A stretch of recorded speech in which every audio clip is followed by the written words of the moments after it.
একদিকে সেই ভার্বের পাস্ট পার্টিসিপল যার ইংলিশ ভার্বসদের মধ্যে সবচেয়ে বেশি ফর্মস রয়েছে, 8খানা। বি নিজে মানে টু বি ভার্বের বেস ফর্ম, তারপর অ্যাম ইজ আর, ওয়াজ ওয়া, বিন। আর আরেক দিকে গোয়ের 5খানা ফর্ম। গোয়ের বেস ফর্ম গো, তারপর ওয়েন্ট, গন, গোজ, গোয়িং। তো হঠাৎ বাকি ফর্মগুলি ছেড়ে পাস্ট পার্টিসিপল দুটির মধ্যে দ্বন্দ্ব কিসের? আসলে দুজনকেই কোথাও যাওয়া সেন্সে ইউজ করা যায়, কিন্তু কে কোথায় বসবে সেটাই দেখব। এই দুটো এক্সাম্পল মনে রাখবে। They are away on holiday, they have gone to France. ওরা ছুটিতে ফ্রান্সে বেড়াতে গিয়েছে। আর they are back home from holiday now, they have been to France. ওরা ছুটিতে ফ্রান্স ঘুরে এসেছে।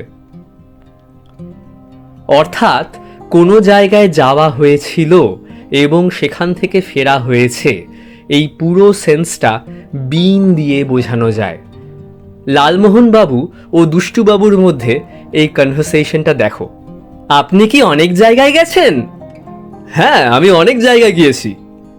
তাই আপনি কখনো কাঠমান্ডু গেছেন?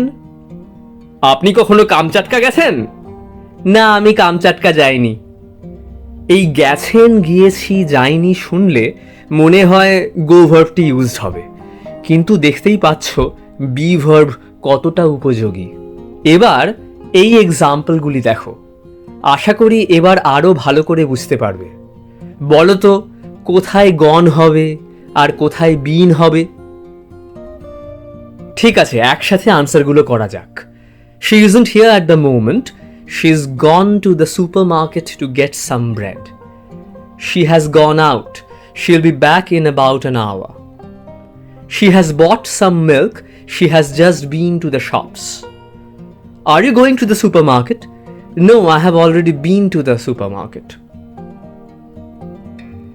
মানে যেখান থেকে ফেরেনি, অর্থাৎ সেখানে পৌঁছে গেছেন বা রাস্তায় আছেন, এখনো পৌঁছননি, সেখানে গন টু। আর যেখান থেকে ফিরে এসেছেন সেখানে বিন টু। ভিডিওটা পারলে আরেকবার দেখো, আশা করি নতুন কিছু শিখতে পারলে। যদি মনে হয় নতুন কিছু শিখেছো তাহলে ভিডিওটা লাইক করো, আর এমনই আরও ভিডিওস দেখতে হলে চ্যানেলটাকে সাবস্ক্রাইব করো। Until next time, this is RB signing off.